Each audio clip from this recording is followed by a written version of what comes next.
ठीक है बच्चों, तुम्हारे सामने अब एक नया कंसेप्ट आ रहा है, डिस्टेंस फॉर्मूले से रिलेटेड एक नया कंसेप्ट तुम्हारे सामने इंट्रोड्यूस किया जा रहा है। क्या है कंसेप्ट का नाम?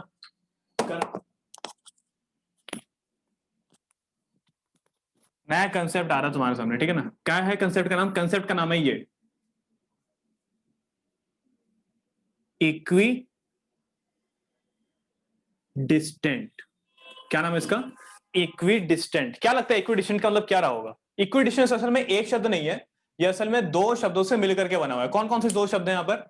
तो इक्वी का मतलब होता है इक्वल और डिस्टेंट का मतलब होता है डिस्टेंस। तो इक्वी डिस्टेंस यानी कि बराबर दूरी।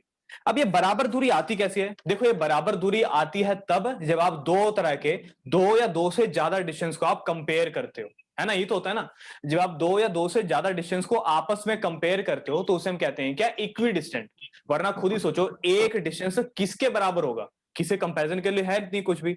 अगर मैं इसको किसी दूसरे तरह के डिस्टेंस से अगर कंपेयर करूं और कंपेयर करने पर अगर दोनों बराबर आ रहा हो तो इसे हम कहेंगे कि हाँ यार, दोनों का दोनों डिस्टेंस बराबर है। इसी कंसेप्ट को हम क्या कहते हैं? Equi distant.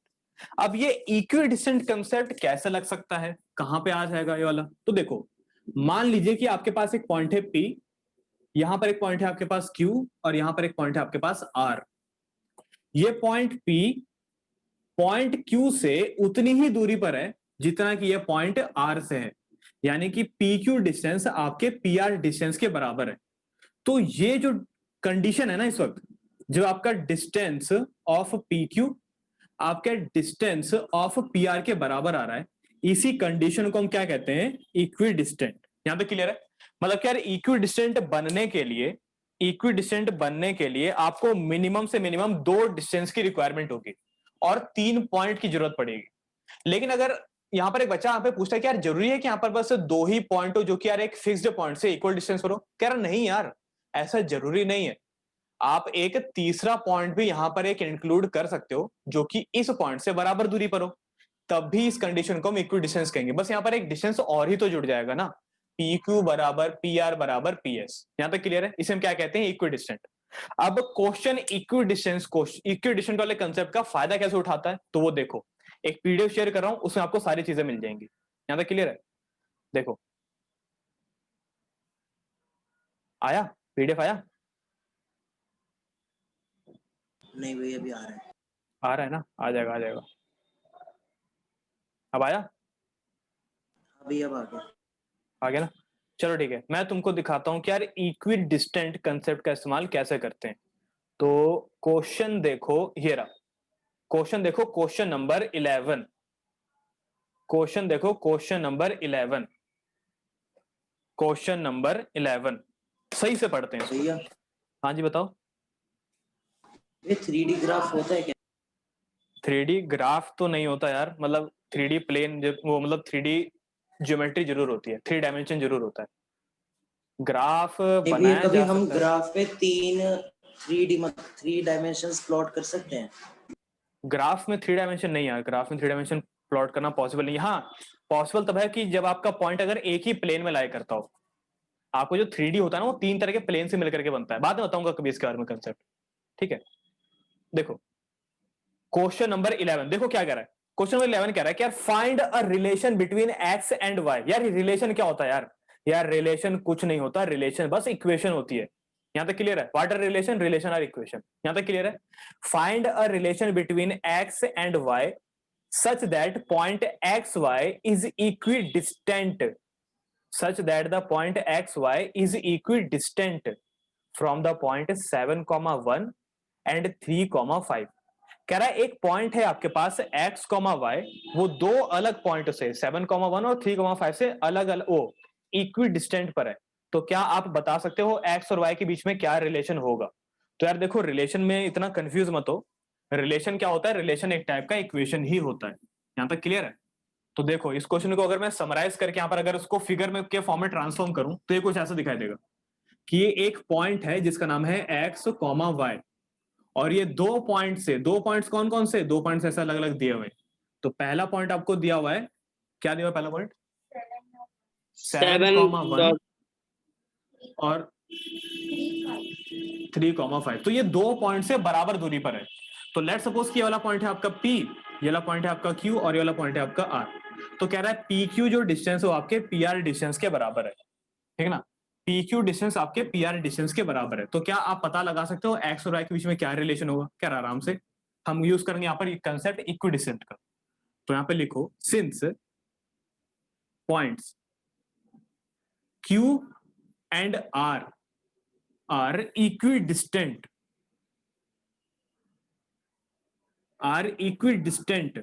from point P, therefore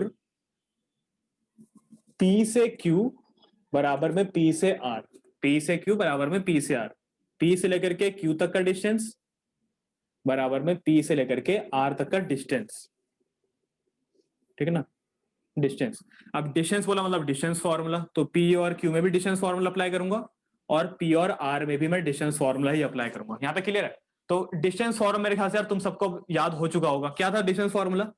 x2 minus x1 का square plus y2 minus y1 का स्क्वायर। यहां पर भी सेम होगा, x2 माइनस x1 का स्क्वायर प्लस में y2 माइनस y1 का स्क्वायर। यहाँ पे क्लियर है? लेकिन हाँ, दोनों को अलग अलग कंसिडर करना। पहले बात करते हैं एक की, पहले बात करेंगे हम एक डिस्टेंस की, यानी कि P और Q की, बस P और Q की बात करेंगे अभी बस, और किसी की नहीं। तो इसको मान लिया x1 y1, इसको मान लिया x2 y2। तो अकॉर्डिंग टू दिस क्या होगा? x2 minus x1 y2 minus y1, x2 minus x1 x minus 7 y2 minus y1 y minus 1। तो लगाओ यहां पर, थोड़ा लंबा जाएगा तो देखते हैं इसको सही से, ठीक है ना। तो x माइनस 7 का स्क्वायर प्लस में y माइनस 1 का स्क्वायर, ठीक है, बराबर में। यहां पर क्या होगा? यहां पर भी सेम टू सेम होगा, x2 minus x1 y2 minus 7। अब इसको x1 y1 मानना बंद कर दो, इसको x1 y1 मानना शुरू कर दो। क्या होगा अब? x1 y1 x2 y2, x2 minus x1 x minus 3 y2 minus y1 y minus 5। समझ में आया यहां तक का? ठीक है, पुट करो यहां पर x2 माइनस x1 यानी कि x माइनस 3 का whole square, y2 minus y1 यानी कि y माइनस 5 का होल स्क्वायर। हाँ बता। दोनों रूट्स के बीच में क्या लिखा है? इक्वल का साइन है, ठीक है। ओके भैया। अच्छा, रूट से रूट कैंसिल हो गया, ठीक है ना। अच्छा देखो, क्योंकि यार रूट हटाऊंगा तो स्क्वायर लग जाएगा, स्क्वायर से रूट खत्म हो जाएगा, तो अभी खत्म कर दो। अब क्या करोगे तो बताना, अब क्या करूं?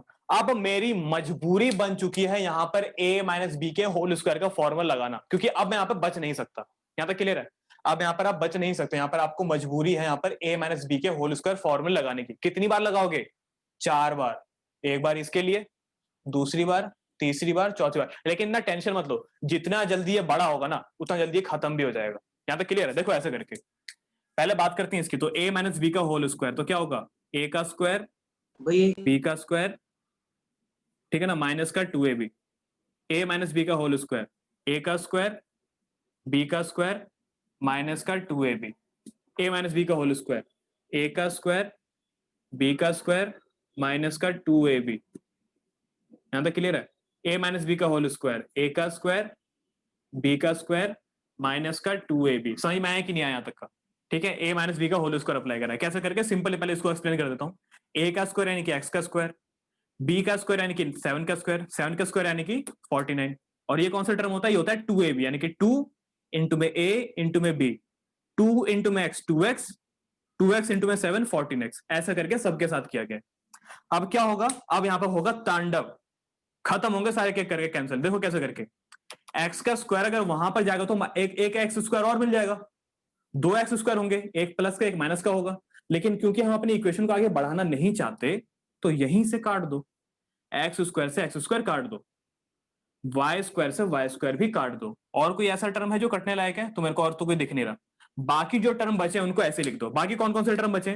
तो 49 माइनस का 14x प्लस का 1 माइनस का 2y। अब इसमें से देखो कौन कौन से ऐड हो सकते हैं। तो 49 और 1 को ऐड करके 50 लिखा जा सकता है।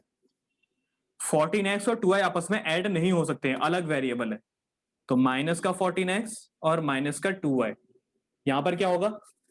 9 और 25 को आपस में ऐड किया जा सकता है, कितना आएगा? 34, ठीक है ना? 34, ज्यादा नीचे लिख दिया, ठीक है ना? 34 माइनस के 6x और माइनस के 10y को आपस में ऐड नहीं किया जा सकता, तो माइनस का 6x और माइनस का 10y। यहां तक क्लियर है? अब क्या किया जाए? अब एक काम करो, एक्स वाई वाले एक तरफ कर दो और बिना एक्स वाई वाले एक तरफ कर दो। यहां तक क्लियर है? एक्स वाई वाले एक तरफ कर दो और बिना एक्स वाई वाले एक तरफ कर दो।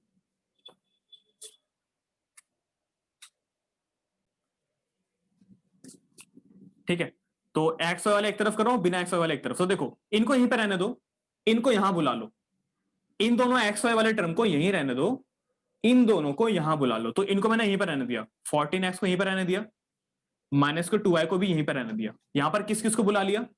माइनस के 6x को यहां बुला लिया, प्लस का 6x हो गया। माइनस का 10y को यहां बुला लिया, प्लस का 10y हो गया। एक्स तो लिखा है 34, यह है प्लस का 50। जब मैंने उसको वहां भेजा तो क्या हो गया? ये वाला माइनस का 50। अब देखते हैं क्या क्या हो सकता है। अब देखते हैं कि यार यहां पर हम किसी को प्लस माइनस कर सकते कि नहीं कर सकते। तो 14x और 6x प्लस माइनस किया जा सकता है। 14 में से 6 गया तो कितना हो गया? माइनस का 8x। 14 में से 6 गया तो 8, ठीक है। 10y और माइनस का 2y, तो 10 में से 2 गया तो यानी कि प्लस का 8y। 10y 2y 8y। और इक्वल में कितना चल रहा है? इक्वल में चल रहा है तुम्हारा ये 34 माइनस का 50, कितना आएगा?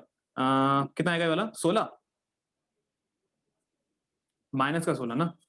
यहां तक क्लियर है? कुछ कॉमन ले सकता हूं क्या? यहां पे मैं 8 8 आ रहा है तो दोनों में से मैं 8 कॉमन ले लेता हूं। एक काम करो, 8 के साथ साथ ना दोनों में से माइनस भी कॉमन ले लो, यानी कि माइनस का 8 कॉमन ले लो। माइनस कॉमन लेने पर क्या होगा? माइनस कॉमन लेने पर ज्यादा कुछ फर्क नहीं पड़ता। जिसके पास पहले माइनस का साइन होता है वो प्लस में कन्वर्ट हो जाता है और प्लस वाला माइनस में। यानी कि पहले जब हमने 8 निकाल लिया तो यहां पर आपका माइनस का x और प्लस का y रह गया था। लेकिन जब मैंने माइनस भी कॉमन ले लिया तो जिसके पास पहले माइनस का साइन था वो प्लस का बन गया और जो पहले प्लस का था वो माइनस का हो गया। समझ में आया कि नहीं आया तक का? माइनस से माइनस गया, 8 से 16 गया, कितनी बारी में? 2 बारी में। और फाइनल जो इक्वेशन बनी वो बनी है x माइनस वाई बराबर में, दिख ही नहीं रहा यहाँ पे लिख रहा हूं। फाइनल इक्वेशन बनी हमारी ये x माइनस वाई बराबर में 2। और ये क्या शो करता है? ये शो करता है x और y के बीच का रिलेशन। रिलेशन क्या होता है? रिलेशन कुछ नहीं, बस इक्वेशन ही होती है। तो ये जो इक्वेशन आई है इसी को रिलेशन कहा जा रहा है। बताओ समझ में आया कि नहीं आया? पूरे क्वेश्चन में अगर कोई भी अगर ऐसा पॉइंट दिख रहा है तुमको जो नहीं आया समझ में, सर के ऊपर से चला गया, तो बिल्कुल पूछ सकते हो। देखो आराम से इसको एनालाइज करो और पूछो। आराम से एनालाइज करो, देखो और जल्दी पूछो।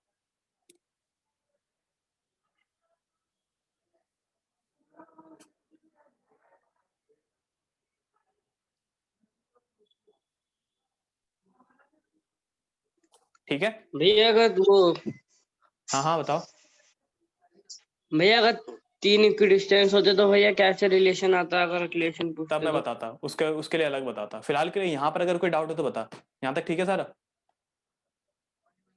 हाँ भैया। यहाँ तक पक्का सही है? हाँ लवीश बता क्या हुआ? मैसेज किया क्या? चेक करता हूँ। अगर इसे फर्दर सॉल्व करने के लिए बोले तो दूसरी इक्वेशन कैसे निकाले? नहीं यार देख, सबसे पहले तो यार हमेशा एक बात को जानो कि ये यार एक ही इक्वेशन में दो वेरिएबल है। एक ही इक्वेशन में दो वेरिएबल को सॉल्व करना इम्पॉसिबल है। इम्पॉसिबल बोलने का मतलब है कि यार इसका एक सॉल्यूशन नहीं आएगा, इसके इनफाइनाइट सॉल्यूशन आएंगे। ये हमने 9th क्लास में पढ़ा था, याद है कि नहीं है? एक वेरिएबल एक इक्वेशन वन सॉल्यूशन, एक इक्वेशन दो वेरिएबल इनफाइनाइट सॉल्यूशन, इसके इनफाइनाइट सॉल्यूशन निकलेंगे। अगर आपको इसको सॉल्व करना है तो आपको इसी के जैसे दूसरी इक्वेशन की रिक्वायरमेंट होगी, वो यहां पर कहीं से भी कुछ भी करके नहीं आ सकती। यहां पे क्लियर है? इसको आगे आप आगे सॉल्व नहीं कर पाओगे, इसको यहीं पर रहने दो। अगर हाँ, लेकिन अगर क्वेश्चन कोई दूसरी कंडीशन अगर देता है तब उसको सॉल्व किया जा सकता है। अगर क्वेश्चन कोई दूसरी कंडीशन देता है तब उसको आगे सॉल्व किया जा सकता है, लेकिन फिलहाल के लिए तो अभी यहीं पर है। यहाँ पे क्लियर है? चलो सही है, ठीक है। इसको कॉपी कर लो या फिर स्क्रीनशॉट ले लो, ज्यादा तुमको अच्छा लगता हो।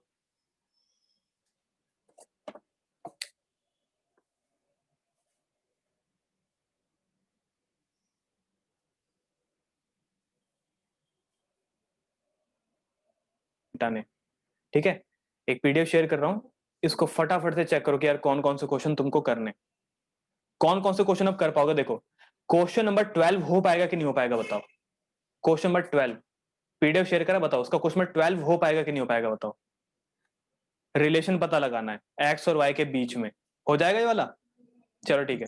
अच्छा देखो हाँ अगला क्या भैया। कह रहा है, ठीक है अगला कह रहा है कि यार क्वेश्चन नंबर 13 कह रहा है find a point on y axis which is equidistant from ये ए एंड बी। तो कह रहा है वाई एक्सिस में एक पॉइंट है। वाई एक्सिस में पॉइंट कैसे होते हैं, वाई एक्सिस में पॉइंट होते हैं 0, वाई, याद है कि नहीं है। एक्स एक्सिस में पॉइंट कैसे होते हैं, एक्स एक्सिस में पॉइंट होते हैं ऐसे करके एक्स, 0 और वाई एक्सिस में 0, वाई, ठीक है ना। जो यहां पर इस क्वेश्चन को मैंने जब एक्स, वाई डाल के सॉल्व किया था ना, तुमको यही करना है। एक बार इसको 0, वाई लेकर के सॉल्व तब करना जब वाई एक्सिस से डिस्टेंस निकालना हो, और एक्स, 0 तब लेना जब एक्स एक्सिस से डिस्टेंस निकालना हो। कर लोगे इसको तो पक्का एक बार ट्राई जरूर करना, नहीं होगा तो मैं बता दूंगा, ठीक है ना। क्वेश्चन नंबर 11 से लेकर के क्वेश्चन नंबर भैया 26 तक ये सारे क्वेश्चन ट्राई करने लायक हैं, ठीक है ना। क्वेश्चन नंबर 11 से लेकर के क्वेश्चन नंबर 26 तक सारे क्वेश्चन ट्राई करने लायक है। मैं ये नहीं बोल रहा कि सारे क्वेश्चन ट्राई कर लो, लेकिन हाँ इसमें से कम चुन करके 7 क्वेश्चन तो कर ही सकते हो। यहां तक क्लियर है। 26 से लेकर के 11, ओ 11 से लेकर के 26, 11 26 26 11 क्या नंबर बन रहा है ठीक है ना, वैसे बुरा नंबर है यार। यहाँ पे क्लियर है। तो 11 से लेकर के 26, ठीक है ना। जो तुमको अच्छा लगता हो कोई भी 7 क्वेश्चन, या फिर हार्ड वाले या फिर मुश्किल वाले, जैसे तुमको अच्छा लगता हो उठा करके कर लो उसको। यहाँ तक क्लियर है। चलो सही है, आज के यहीं पे खत्म करते हैं। और सुनो अगली बार क्या होगा, अगली बार हम पढ़ेंगे डिस्टेंस फॉर्मूले से ही हम देखेंगे कि यार क्वाड्रिलेटरल को पैरेललोग्राम कैसे प्रूफ करते हैं, रोम्बस कैसे प्रूफ करते हैं, स्क्वायर कैसे प्रूफ करते हैं, रेक्टेंगल कैसे प्रूफ करते हैं। ये लेकिन होगा अगली बार, ठीक है। तो अगली बार छुट्टी मत मारना, सारे क्वेश्चन मतलब जो भी आज कराया हुआ है, जो भी आज कराया हुआ है उन सारी चीजों को अपने आप ट्राई कर लेना एक बार, ठीक है। बाकी ऑल द बेस्ट।